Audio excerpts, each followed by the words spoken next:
प्यारे बच्चों, good morning. आशा करता हूँ आप सभी अपने घरों में स्वस्थ होंगे। तो आज हम क्लास 11th में बितान एक पूरक पुस्तिका है, उससे हम पढ़ेंगे राजस्थान की रजत बूंदें। रजत मतलब चांदी की जैसी, बूंदें मतलब पानी की बूंदों की बात हो रही है। तो आइए पढ़ते हैं इस कहानी को। यह रचना राजस्थान की वास्तव में जल समस्या का समाधान मात्र नहीं है, बल्कि यह ज़मीन की गहराइयों के अंदर जीवन को तलाश करने को, जीवन के लिए नई संभावनाओं को उजागर करने की एक पहचान है, जीवन की पहचान। यह रचना धीरे धीरे भाषा की एक ऐसी दुनिया में ले जाती है आपको, जो कविता नहीं है, कहानी नहीं है, पर पानी की हर आहट की कलात्मक अभिव्यक्ति है। लेखक राजस्थान की रेतीली भूमि में पानी के स्रोत कुएं का वर्णन करता है। कुआं या कुई, जो कि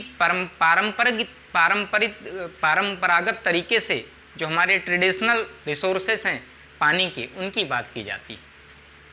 तो लेखक राजस्थान की रेतीली भूमि में पानी के स्रोत कुएं का वर्णन करता है।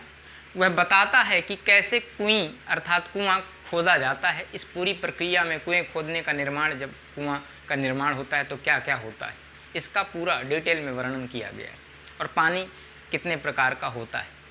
तो यह बताता है कुएं खोदने के लिए चिलवांजी काम कर रहा है। चिलवांजी काम करने वाले मजदूर, वह बसौली से, बांस से बना हुआ एक यंत्र बसौली से खुदाई कर रहा है। अंदर भयंकर गर्मी है, चूँकि ज़मीन के अंदर भूगर्भिक तापमान जो होता है बहुत अत्यधिक होता है। तो कुएं के खोदने के लिए चिलवांजी काम कर रहा है, वह बसौली से खुदाई कर रहा है। अंदर भीषण गर्मी है। गर्मी कम करने के लिए बाहर खड़े लोग बीच बीच में मुट्ठी भर रेत बहुत ज़ोर से नीचे फेंकते हैं। इससे ताज़ी हवा अंदर आती है और गहराई में जमा दमा घोटू गर्म हवा बाहर निकलती है। चिलवांजी सिर पर कांसे या पीतल या अन्य किसी धातु का बर्तन टोपी की तरह लगा लेते हैं। जैसे आप हेलमेट लगाते हैं, ठीक उस तरह से। क्यों लगाते हैं? ताकि चोट ना लगे, ऊपर से कुछ गिरे तो चोट ना लगे, या रेत जब फेंके तो भी उससे चोट ना हो। चिलवांजी कुएं की खुदाई व चिनाई करने वाले प्रशिक्षित लोग होते हैं। कुएं से छोटी होती है, परंतु गहराई कम नहीं होती। मतलब व्यास उसका जो है, आकार व्यास जो है वो कम होता है, लेकिन जो डेप्थ है, गहराई, वो कम नहीं होती। अगर गहराई कम हो जाएगी तो पानी नहीं निकलेगा, तो गहराई तो सेम रहेगी, लेकिन व्यास जो है, जो चौड़ाई है, वो कम ज़्यादा होती है। तो कुएं से कम होती है, लेकिन गहराई कम नहीं होती। मरुभूमि में रेत अत्यधिक है। यहाँ वर्षा का पानी शीघ्र भूमि पर में समा जाता है। रेत की सतह से 10-15 हाथ से 50-60 हाथ नीचे खड़िया पत्थर की जो पट्टी है वो चलती है, अर्थात खड़िया पत्थर वाली मिट्टी मिलती है। इस पट्टी से मिट्टी के परिवर्तन का पता चलता है। कुओं का पानी प्रायः खारा होता है। पीने के लिए पानी के लिए कुइयाँ बनाई जाती हैं। पट्टी का तभी पता चलता है जहाँ बरसात का पानी एकदम नहीं समाता, और यह पट्टी वर्षा के पानी व गहरे खारे भूजल को मिलने से रोकती है। मतलब जो वाइट खड़िया मिट्टी होती है, सफ़ेद, वो क्या करती है, वर्षा के पानी और भूगर्भ के पानी के बीच एक लेयर ऐसी होती है, जिससे जो भूगर्भ का पानी है वो वर्षा के पानी से मिलने से रोकती है। भूगर्भ का जो खारा है पानी, वो और वर्षा के पानी के बीच ये एक प्रकार से वाइफर्केशन होता है, एक प्रकार से पार्टीशन कर देती है। अतः बरसात का पानी रेत में नमी की तरह फैल जाता है। रेत के कण अलग होते हैं, वे चिपकते नहीं। पानी गिरने पर कण भारी हो जाते हैं, परंतु अपनी अपनी जगह नहीं छोड़ते। इस कारण मरुभूमि में धरती पर दरारें नहीं पड़ती। वर्षा का भीतर समाया हुआ जो अंदर जल रहता है, ये नमी बूंद बूंद करके कुएं में समा जाती है। जो वर्षा का पानी होता है, उसकी जो बूंदें गिरती हैं, तो धीरे धीरे करके नमी कुएं में समा जाती है। राजस्थान के जो पानी को 3 भागों में बांटा गया है, या 3 रूपों में बांटा गया है। पहला पालर पानी, यानी सीधे बरसात से मिलने वाला पानी, जिसको पालर पानी कहते हैं। दूसरा है पाताल पानी, अर्थात जो अंदर भूगर्भ के जल स्रोत से निकलता है उसको पाताल पानी कहते हैं। और तीसरा रूप है रेजाणी पानी, जो कुएं से निकाला जाता है। तीसरा रूप है जो है रेजाणी पानी, यह धरातल से नीचे उतरा परंतु पाताल में न मिल पाने वाला पानी है। कैसे? 3 प्रकार के पानी बताए। पहला है पालर पानी, दूसरा है पाताल पानी और तीसरा है रेजाणी पानी। रेजाणी मतलब रेजानी, ठीक है। तो पालर पानी सीधे बरसात से मिलने वाला पानी, जो बारिश का पानी होता है उसको क्या कहते हैं? पालर पानी। पाताल पानी जो जल स्रोत में भूगर्भ से निकलने वाला, जो जल स्रोत से निकलने वाला पानी हो पाताल पानी है। रेजाणी पानी वो जो बाहर से आता है और भूगर्भ में नहीं समा पाता, उस पानी को क्या कहते हैं? रेजाणी पानी। तीसरा वह पानी होता है रेजाणी पानी जो धरातल से नीचे तो उतरा परंतु पाताल में नहीं मिल पाता है। मतलब सरफेस से, ज़मीन से तो नीचे आया लेकिन पाताल में नहीं मिल पाता है, उस पानी को क्या कहते हैं? रेजाणी पानी कहते हैं। वर्षा की मात्रा जो है रेजा शब्द से मापी जाती है और इसी रेजा से बना है रेजाणी।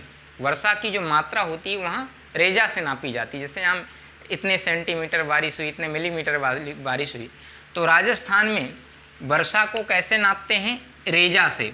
क्या बोलते हैं? रेजा।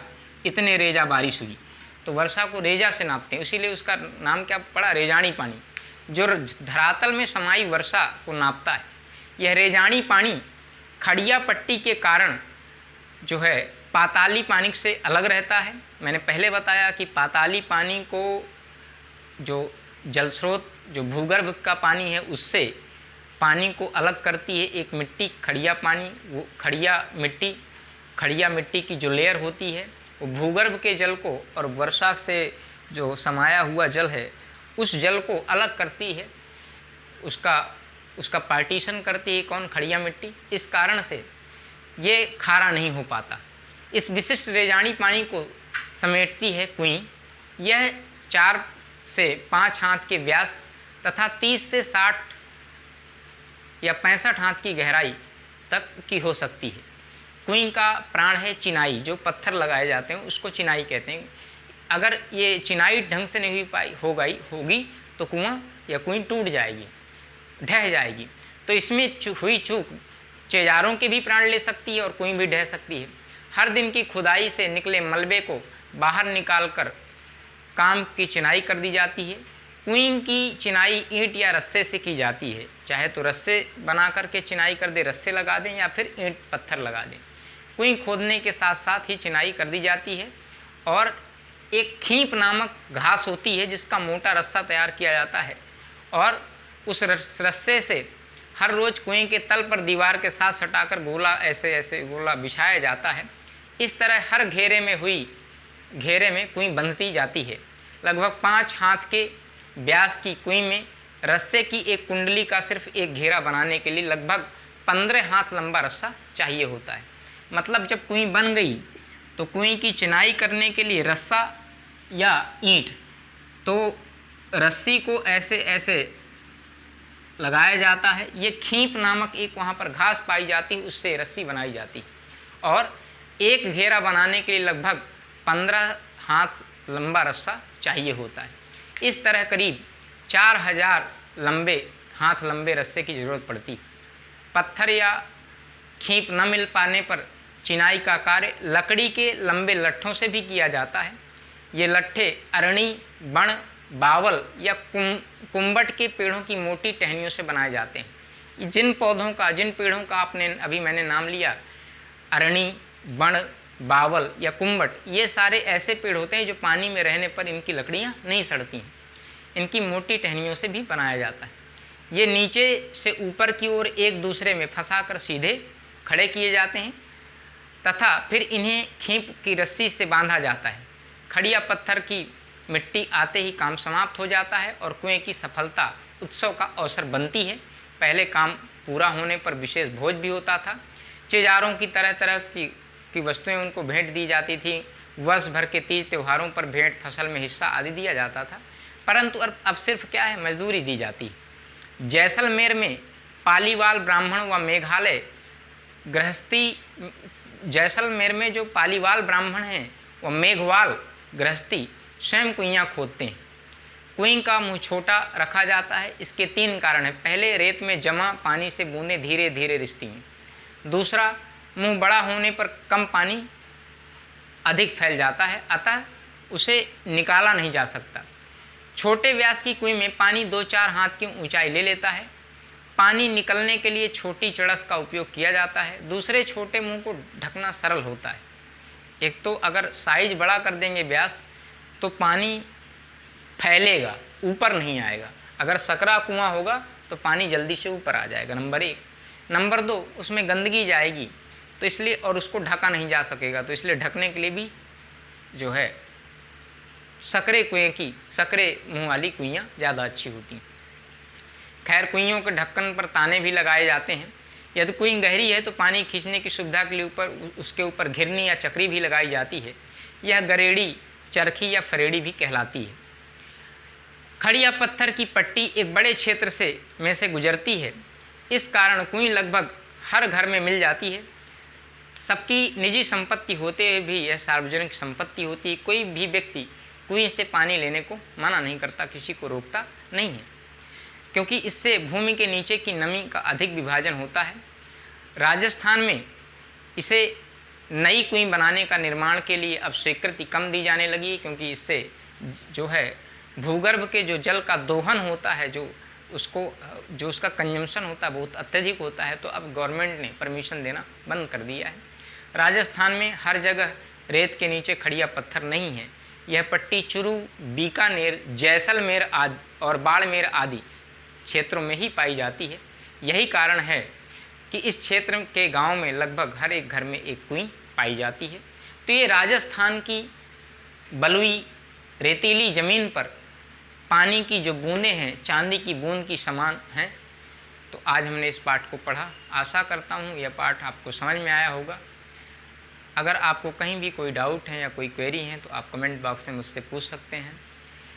तो okay, thanks for watching, have a nice day.